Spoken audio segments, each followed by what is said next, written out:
자, 오늘 요엘서 마지막 강해입니다. 6번째로 마쳐지겠는데요. 오늘 내용은 이제 3가지로 구성이 됩니다. 그러니까 14절서부터 21절까지 내용은 사실상 요엘서의 결론이면서 3가지 주제로 구분이 되는데, 첫 번째는 다시 한번 원론으로 돌아가서 여호와의 심판의 날은 어떤 날인가, 이것을 설명하게 될 겁니다. 그리고 두 번째는 그것이 하나님을 대적하는 무리들에게는 심판의 날이 되지만 우리들에게는 최종적 승리의 날이 됩니다. 승리를 약속해요. 그리고 마지막 3번째는 그 승리의 날에 우리에게 부여되는, 우리에게 공급되는 하나님의 영원한 축복은 어떤 것일까, 이렇게 3단계에 걸쳐서 설명이 되어질 겁니다. 그러면 오늘 첫 절인 14절을 한번 보도록 하십시다. 14절. 사람이 많음이여. 이 히브리 원문에는 이게 2번 기록되어 있습니다. 사람이 많으며. 그런데 히브리 사람들이 사람이 많다 할 때는 정말 물리적으로 사람이 많은 걸 얘기하지만 그것만을 얘기하는 건 아니에요. 히브리 사람들은 사람이 많다 할 때는 그 사람들이 토해내고 쏟아내는 시끄러운 소리들까지를 포함합니다. 지금 세상이 많이 시끄럽죠. 미국서부터 지금 시끄러워요. 끌어내겠다는 등 그 별별 그 헛소문과 아집과 고집이 뒤섞인 소문들이 많이 뉴스를 보는 사람들의 마음을 혼란케 만들고, 또 현실적으로 우리나라 상황을 보면 국정감사를 하긴 했는데 어쩜 그렇게 저마다의 렌즈를 가지고 아집과 고집과 편견으로 백성들을 정신 못 차리게 하는지. 그런데 그거는 들리니까 들을 수밖에 없지만 거기에 집중하지 마시고 이럴 때일수록 하나님의 소리에 우리는 귀를 기울여야 돼요. 사람이 많으며 라는 말은 물리적으로 사람이 많다는 뜻도 되지만 더불어서 이 세상에 가득히 쏟아지는 그런 가짜 뉴스라든지 우리의 가치관을 더럽게 만들고 혼란케 만드는 그러한 것들을 포함한 이야기가 이 표현 속에 담아져 있습니다. 좀 볼까요? 사람이 많으며 심판의 골짜기에 사람이 많으며. 소리가 어디에 가득 메워져 있다는 뜻일까요? 심판의 골짜기. 우리 지난주 이 심판의 골짜기를 무슨 골짜기로 이해했죠? 여호사밧의 골짜기. 자, 기억나십니까? 여호사밧이라는 말은 무슨 뜻이라고요? 하나님이 심판하신다. 그래서 이 골짜기는 하나님을 대적하는 무리들에게는 심판의 골짜기가 되었지만, 역대하 20장을 근거로 우리가 살펴보았었죠. 그러나 하나님을 향하여 믿음을 가지고 신뢰를 가지고 그분을 송축했던 하나님의 백성들에게는 무슨 골짜기가 됐나요? 브라가의 골짜기. 잊었어요? 분명히 얘기했어요. 브라가의 골짜기가 됐어요. 이 브라가라는 말은 무슨 뜻이었죠? 하나님을 송축하다, 그분을 높이다, 이런 뜻이라고 말씀을 드렸어요. 그러면 그 하나님의 백성들에게 주어졌던 최종적 승리는 총칼로 이겼나요? 세력과 크기와 규모로 이겼나요? 아닙니다. 전적인 하나님의 전능하심과 자기들끼리의 좌충우돌을 통해서 그냥 그 전장에 나가서 병사들은 노획물들을 거두어 들인 수고밖에는 없어요. 하나님이 하신 전쟁이었죠. 여호사밧이 하나님의 영을 통해 받은 메시지가 뭐였습니까? 이 전쟁은 누구에게 속했다? 하나님께 속한 것이니. 하나님께 속한 것이니. 우리 인생이 그렇단 말이죠. 지난주 메시지에 집중된 요약본입니다. 자, 심판의 골짜기에서 여호와의 날이 가까우미로다. 여호와의 날이 가깝다. 이 말은 사실상 우리 구속받은 백성들의 최종적 승리를 이 언어 속에 담고 있는 거예요. 그러니까 이런 거죠. 요엘서를 쭉 오늘 마무리까지 읽다 보면 요엘서의 뜻밖에도 단순히 그 시대에 일어났던 구원 사건만을 설명하는 것이 아니고 그 시대에 황폐했던 것을 회복하겠다는 약속만이 담아져 있는 것이 아니고 그 샘플에 해당하는 역사적 신뢰, 사건, 과정을 통해서 하나님은 궁극적으로 오고 오는 세대의 그의 백성들에게 어떤 은혜, 어떤 복을 허락하실 건가를 그 안에 담고 있다는 겁니다.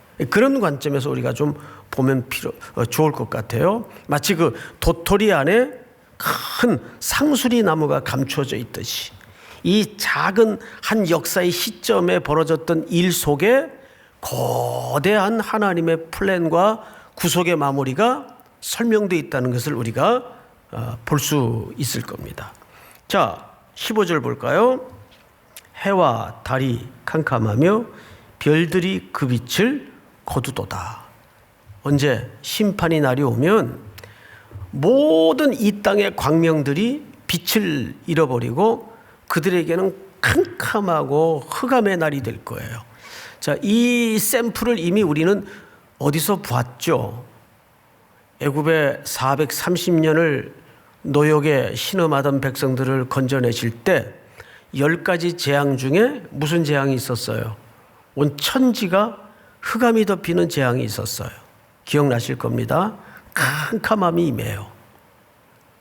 그 먼 홍해를 건너기 직전에 하나님의 백성들을 구원하시기 위한 기적 속에 이미 이 날을 예고로 담고 있었다는 겁니다. 그러니까 하나님의 구속은 어떻게 진행이 되냐면 로버트 팔마라는 분이 이렇게 설명을 했어요.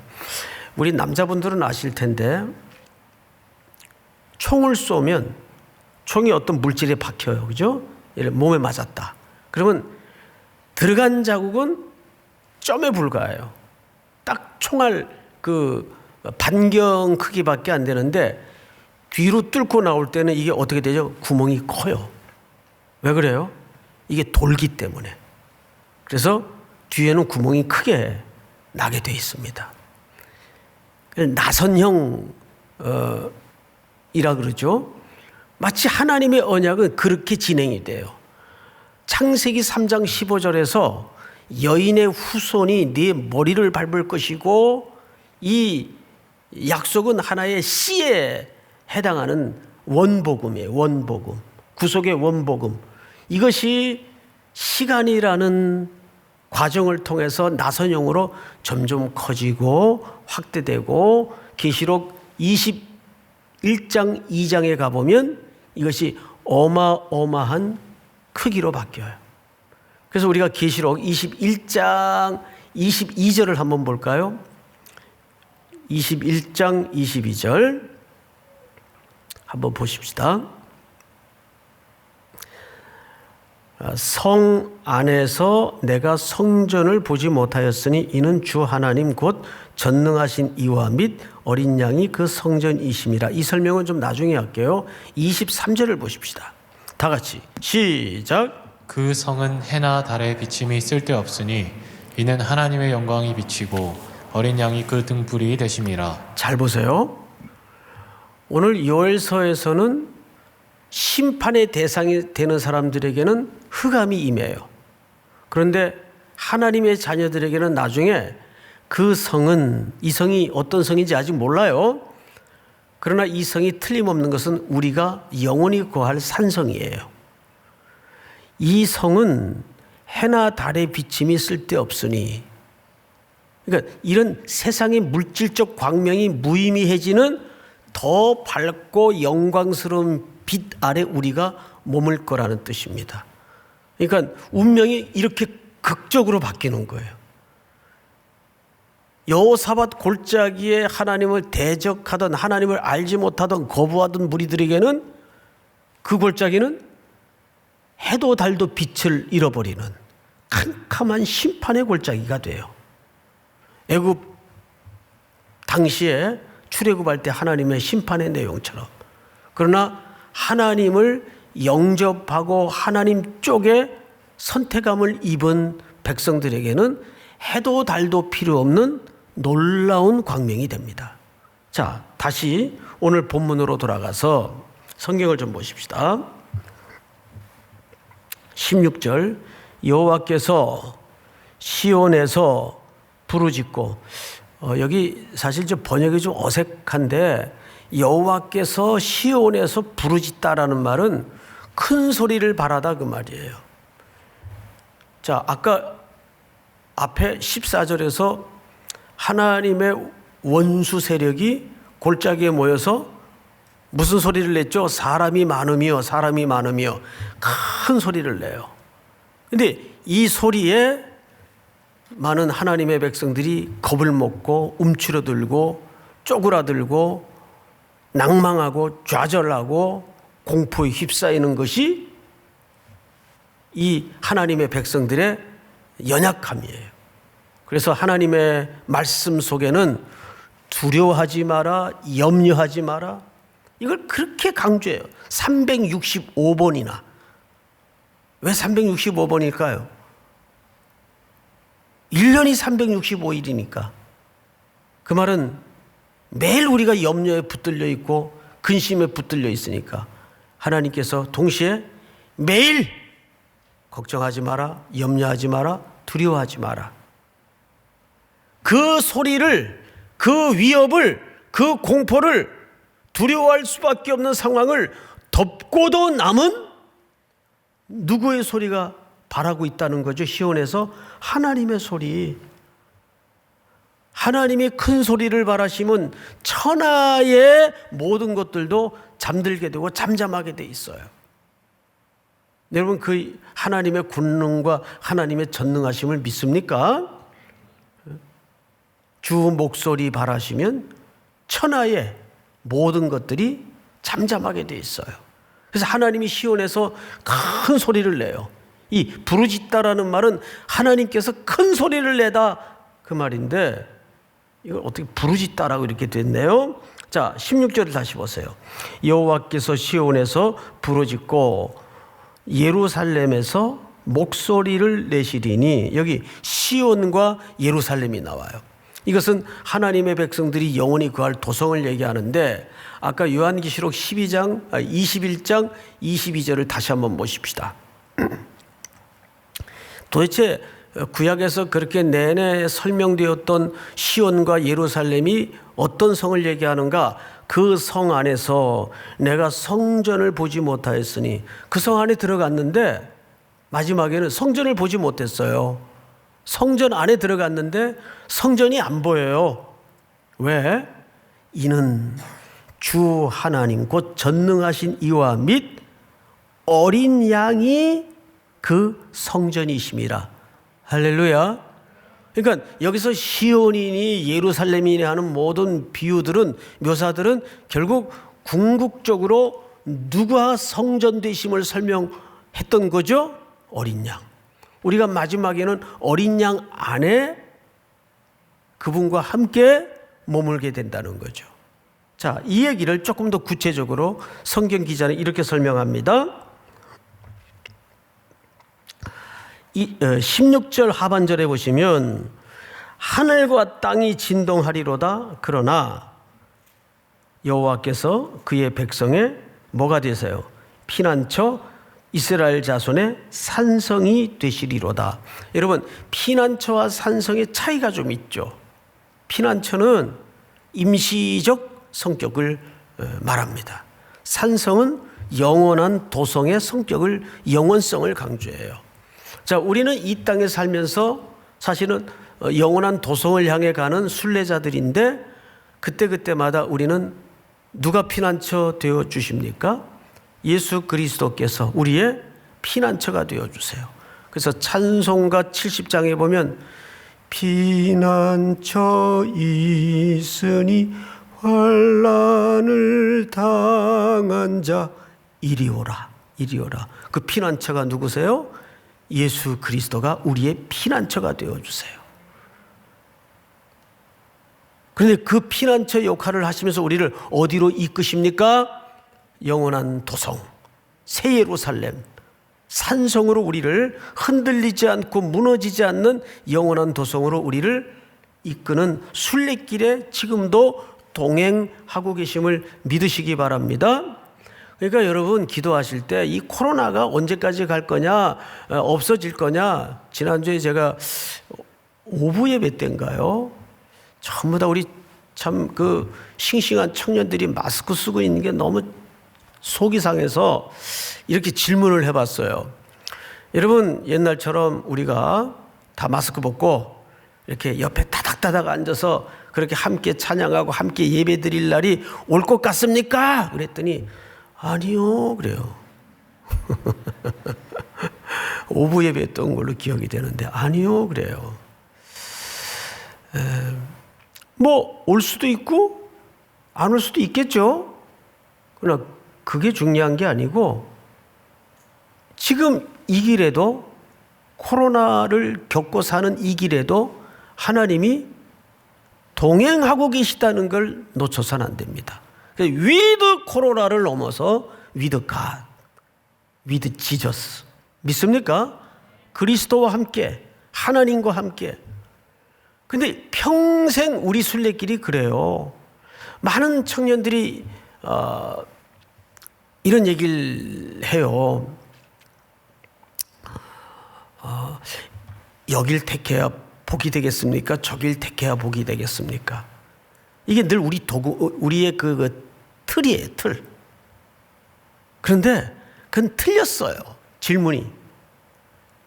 어느 쪽이 되든 중요한 것은 하나님이 너와 함께 하면 눈으로 황폐한 땅도 옥토가 될 것이고 눈에 보기 좋은 땅도 최악의 환경이 될 것이다. 하나님이 함께 하느냐가 중요한 겁니다. 믿습니까? 그러니까 대충 만나서 그냥 결혼을 해요. 예? 여러분들이 복이 되면 되는 겁니다. 요셉 때문에 한 시대가 먹고 살았잖아요. 그 흉년과 기근이 가득했던 시대가 요셉 때문에 먹고 살았잖아요. 자꾸 뭐 얘기하면 우린 패밀리라고, 예? 우리는 가족이라고. 그러니까 이성으로 안 보이는 거예요. 여기 형제 자매들이 뭐 너무 가족이에요. 응? 제가 그런 소리를 요즘 많이 들어요. 우리 청년들한테. 여기 좋은 자매들이 이렇게 많은데 우리는 가족입니다. 가족. 화가 나가지고 내가 언제 한번 이거 설교 시간에 한번 얘기를 하겠다 그랬어요. 근데 마침 기억이 나는 거예요 지금. 가족 아니에요. 이성으로 보세요. 이성으로. 남자로 보고 여자로 보시란 말이에요. 예? 그리고 대충 맞으면 대충 이거를 여러분 오해하시면 안 돼요. 대강이라는 개념이 아니에요. 여러분들이 복이 되면 먹여 살릴 수도 있고 또 먹고 살게 돼 있어요. 누구를 만나야 이런 걱정하지 마세요. 믿습니까? 예? 이것도 아멘을 안 하면 어떡하자는 거예요? 이제 2달도 안 남았는데 나는 안팎에서 속이 타요 사실은. 이 해가 넘어가는 끝무렵쯤 시기를 맞이할 때마다 자 그런데 더 중요한 얘기를 할 거예요. 더 중요한 얘기. 16절을 다시 보세요. 피난처가 되시고 이스라엘 자손의 산성이 되시리로다라는 말은 이 땅의 거처는 우리가 피난처잖아요. 그리고 우리 산성을 향해서 걷는 순례자인 우리들에게 주님이 어떻게 하시겠다는 약속이죠. 동행하시고 끝까지 완성하여 거기 드리겠다는 약속입니다. 이 약속이 여러분들이 그 약속에 붙들려 있는 것임을 확신하시고 믿으시기 바랍니다. 그러니까 여러분들이 하나님의 복이라는 사실을 절대 잊지 마세요. 믿습니까? 자, 17절 한번 같이 읽읍시다. 시작. 그런즉 너희가 나는 내 성산 시온에 사는 너희 하나님 여호와인 줄 알 것이라. 예루살렘이 거룩하리니 다시는 이방 사람이 그 가운데로 통행하지 못하리로다. 자, 그곳에는 하나님의 백성이 아닌 택함 받지 못한 백성은 절대 통행할 수가 없는 영원한 도성입니다. 이걸 요한계시록 21장에서 1절부터 한번 보죠. 또 내가 새 하늘과 새 땅을 보니 처음 하늘과 처음 땅이 없어졌고 바다도 다시 있지 않더라. 시작. 또 내가 보매 거룩한 성 새 예루살렘이 하나님께로부터 하늘에서 내려오니 그 준비한 것이 신부가 남편을 위하여 단장한 것 같더라. 3절 내가 들으니 보좌에서 큰 음성이 나서, 여기서 큰 음성이 들리죠. 보라, 하나님의 장막이 사람들과 함께 있음에 하나님이 그들과 함께 계시리니 그들은 하나님의 백성이 되고 하나님은 친히 그들과 함께 계셔서. 이 말이 무슨 얘기냐면 3절을 다시 돌려주세요. 하나님의 장막이 사람들과 함께 있어요. 이건 누구의 성육신을 얘기하는 겁니까? 어린 양이 이 땅에 장막을 입고 오신 거예요. 그래서 누구와 함께 지금 머물고 계시죠? 우리와 함께, 우리와 똑같은 육신을 입으시고 하나님이 그들과 함께 계시리니, 독생자 예수 그리스도께서 이 땅에 육신으로 오신 것은 장막을 입고 오신 거예요. 그들과 함께 계시리니 그들은 하나님의 백성이 되고 하나님은 친히 그들과 함께 계셔서. 다음 4절 다 같이 시작. 모든 눈물을 그 눈에서 닦아주시니 다시는 사망이 없고 애통하는 것이나 고가는 것이나 아픈 것이 다시 있지 아니하리니 처음 것들이 다 지나갔음이로라. 이 4절을 잘 보세요. 4절을 그대로 두시고 제가 오늘 본문 중에 18절을 좀 읽겠습니다. 그날에 산들이 단포도주를 떨어뜨릴 것이며 작은 산들이 젖을 흘릴 것이며 유다 모든 시내가 물을 흘릴 것이며 여호와의 성전에서 샘이 흘러나와서 시딤 골짜기에 되리라. 여러분, 시딤 골짜기는 아카시아 나무로 빼곡한 골짜기입니다. 이 시딤은 아카시아 나무예요. 광야 어디서나 만나기 쉬운 잡목들입니다. 볼품없는 나무들이죠. 지난주 금요일 날 번제단을 설명할 때 그 번제단 나무를 무슨 나무로 만들도록 명하셨습니까? 시딤 나무예요. 아카시아 나무를 얘기하는 겁니다. 그 위에 뭘 씌우죠? 놋으로 씌워요. 놋은 심판을 얘기합니다. 예수 그리스도께서 이 땅에 오셔서 어떤 모습으로? 아카시아 나무와 같은 우리의 모습으로 심판을 받으셨어요. 내가 받아야 될 심판을 대신 예수 그리스도께서 받으신 사건입니다. 자, 그런데 4절을 보시면 모든 눈물을 그 눈에서 닦아주시니 다시는 사망이 없고 애통하는 것이나 곡하는 것이나 아픈 것이 다시 있지 아니하리니 처음 것들이 다 지나갔음이로라. 여러분, 시편 84편을 보시면 거기 눈물 골짜기가 나와요. 시편 84편. 주께 힘을 얻고 그 마음에 시온에 데려가 있는 자는 복이 있나이다. 6절 다 같이 시작. 그들이 눈물 골짜기로 지나갈 때에 그곳에 많은 샘이 있을 것이며 이른 비가 복을 채워주나이다. 아멘. 자, 이 말씀을 이해해야 우리 성도들이 이 땅의 순례길을 걸으면서 겪었던 그 눈물 골짜기의 의미가 무엇인지를 정확하게 이해할 수가 있습니다. 그런데 5절을 보니까 주께 힘을 얻고 그 마음에 시온의 대로. 자, 시온의 대로가 어디에 있는 자? 어디에 있는 자죠? 마음에 있는 자. 그러면 우선 대로는 누가 왕래하는 길입니까? 우리의 왕이 왕래하는 길이에요. 근데 그 대로가 어디에 있다고요? 우리 마음에 있대요. 그럼 그게 무슨 뜻이 돼요? 5절은 이런 의미가 됩니다. 어떤 경우나 어떤 상황 앞에서도 주께로 나아가는 겸손하고 가난한 성도의 태도를 얘기합니다. 다시요. 어떤 경우나 어떤 상황 앞에서도 왕이신 그리스도께로 나아가는 성도들의 가난하고 겸손한 태도를 얘기하는 거예요. 겸비한 태도. 그 자에게 복이 있대요. 그건 아무나 할 수 있는 게 아니라 하나님께로부터 원천의 복을 받은 자만이 그 태도가 가능할 수 있다는 얘기죠. 그런데 그들이 어디로 지날 때? 눈물 골짜기로 지날 때. 자, 여러분, 목자들이 가끔 양들을 눈물 골짜기로, 이 눈물 골짜기는 협곡이고 계곡이고 박하의 골짜기라고도 불리웁니다. 그런데 시편 23편에도 보니까 이 골짜기를 사망의 음침한 골짜기라고 그랬어요. 근데 목자들이 가끔 가다 양떼를 이런 계곡으로 몰고 가요.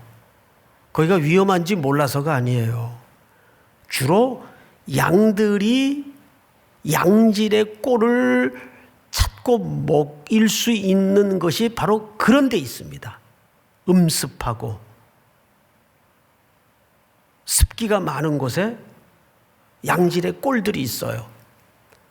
그래서 목자들이 각오하고 몰고 갑니다. 그러면 양들은 두렵고 무섭고 떨리고 공포스럽죠.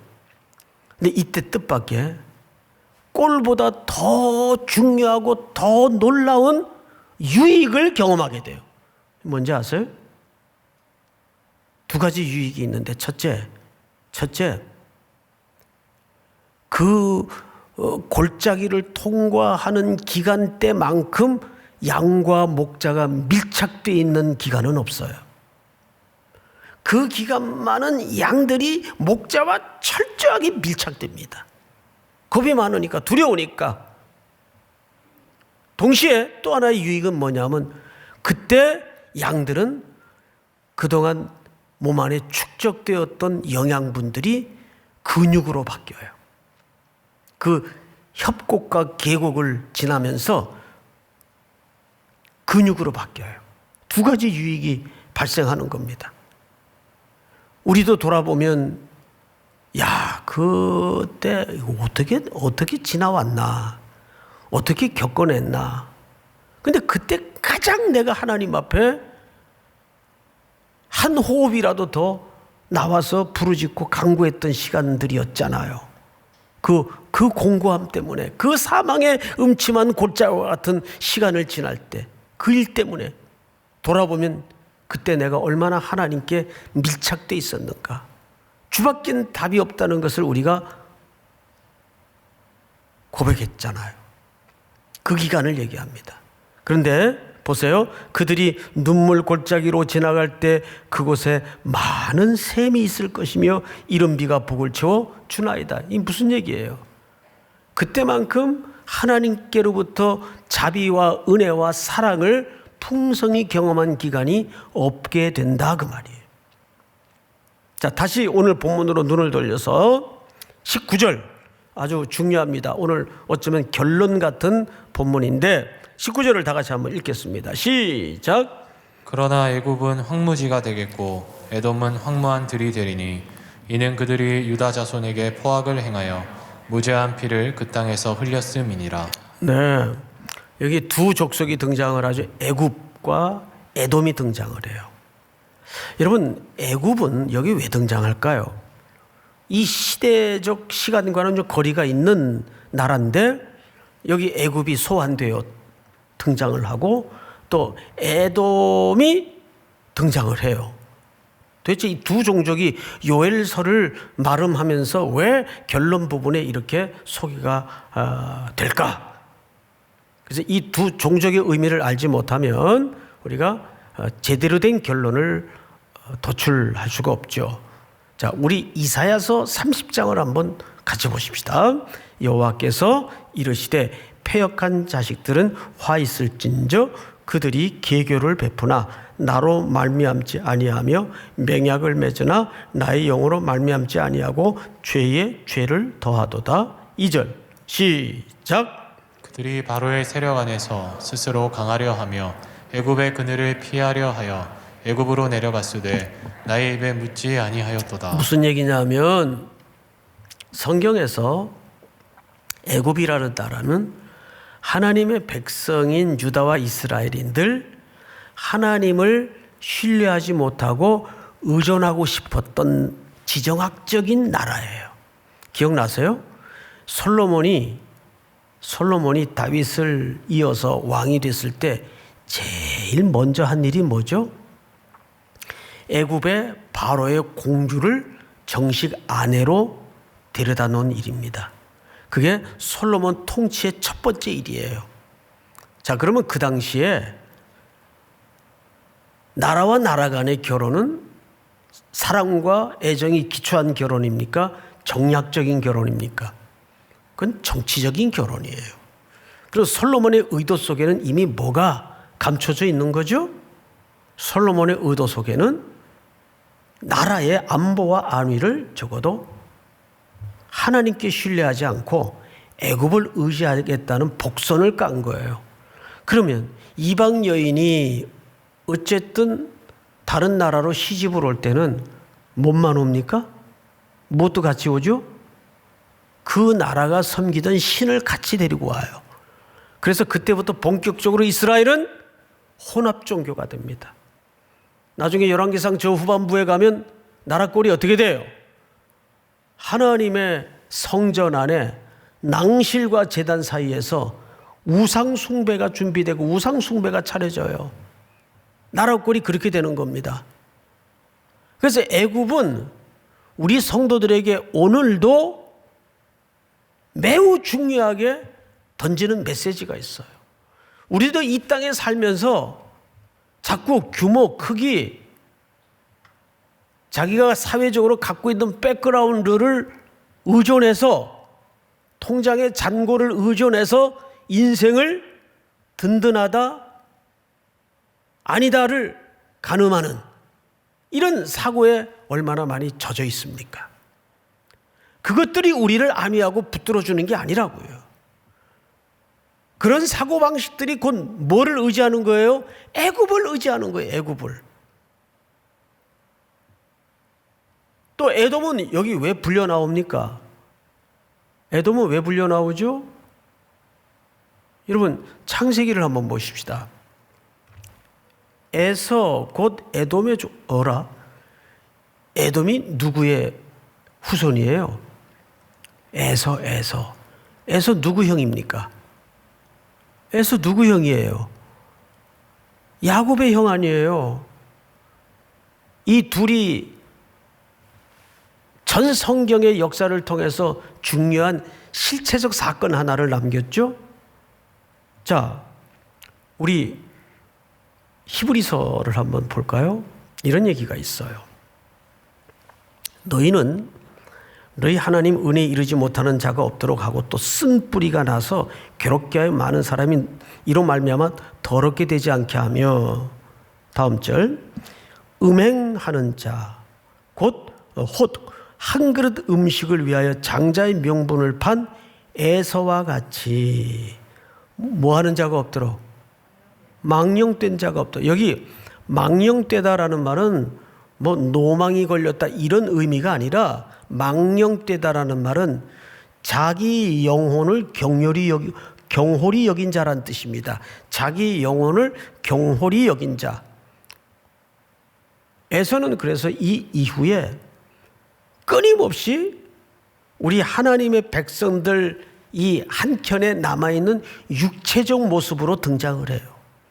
여러분, 출애굽기서를 보면 이스라엘 백성들이 홍해를 건너서 광야에 딱 첫 발을 디뎠을 때 제일 먼저 하나님의 군대, 하나님의 백성을 가로막았던 대적이 누굽니까? 누구예요?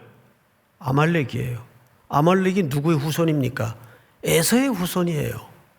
에서. 얼마나, 그러니까 이 아말렉은 뭘 얘기하냐면 구원받은, 홍해를 건너 구원받은 백성에게 부딪히는 육의 싸움이에요. 어떤 상대적 개념이 아니라 내 안에 여전히 끈질기게 뿌리를 내리고 남아있는 옛사람의 희미한 그림자예요. 옛사람의 희미한 그림자. 그래서 이 에돔과 애굽이 여기에 등장을 하는 겁니다. 그래서 사울 왕이 처음 이스라엘의 초대 왕이 되었을 때 하나님께서 첫 번째 명령이 뭡니까? 너는 가서 아말렉을 진멸하라. 근데 어떻게 진멸하도록 되어 있습니까? 남녀소와 젖먹이까지. 이건 윤리적 잣대로 들이댈 문제가 아니고 철저히 그 뿌리를 뽑아라 그 말이에요. 나중에 아말렉이 무슨 짓을 해요? 이스라엘 백성들이 행군을 하는데 뒤에 지쳐있는 자들을 계속 공격을 하죠. 신명기서에 보면. 그게 아말렉의 실체입니다. 아말렉은 우리가 천성문에 이를 때까지 여러분 그 전쟁은 한 번에 끝나질 않아요. 그래서 그 아말렉과의 전투에서 여호수아가 이스라엘 백성들과 더불어 완전히 진멸하고 승리를 했지만 출애굽기 17장 16절은 어떻게 끝이 납니까? 여호와께서 대대로 싸우리라 하셨다 하라. 그 전쟁을 하나님이 안 끝내요. 그걸 거역한 게 사울이에요. 육체의 싸움을 멈춘 거예요. 순종하지 않은 거예요. 우리도 여전히 이 싸움이 이번 한 주도 진행될 것이고 영원한 산성에 이를 때까지 이 싸움은 진행될 거예요. 그래, 그때마다 누구를 피난처로 삼아야 됩니까? 우리의 영원한 도성인 어린 양 예수 그리스도. 그 그리스도가 또 한 주도 남은 순례길에도 여러분들의 피난처가 되어주시는 줄을 믿으시기 바랍니다. 우리 다 일어나십시다.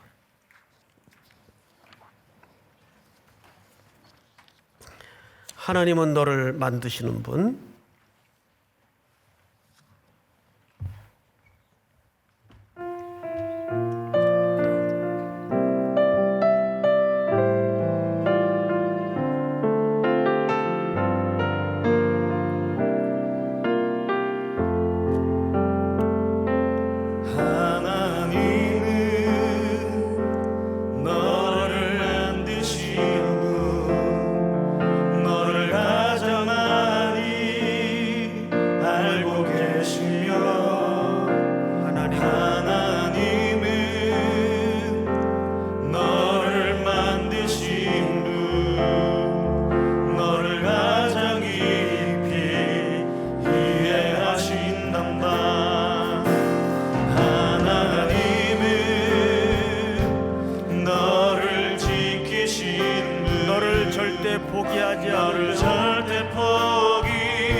여호와의 성실과 자비가 무궁하심으로 우리가 진멸되지 아니함이니이다. 이것이 아침마다 새로우니 주의 성실이 크도소이다.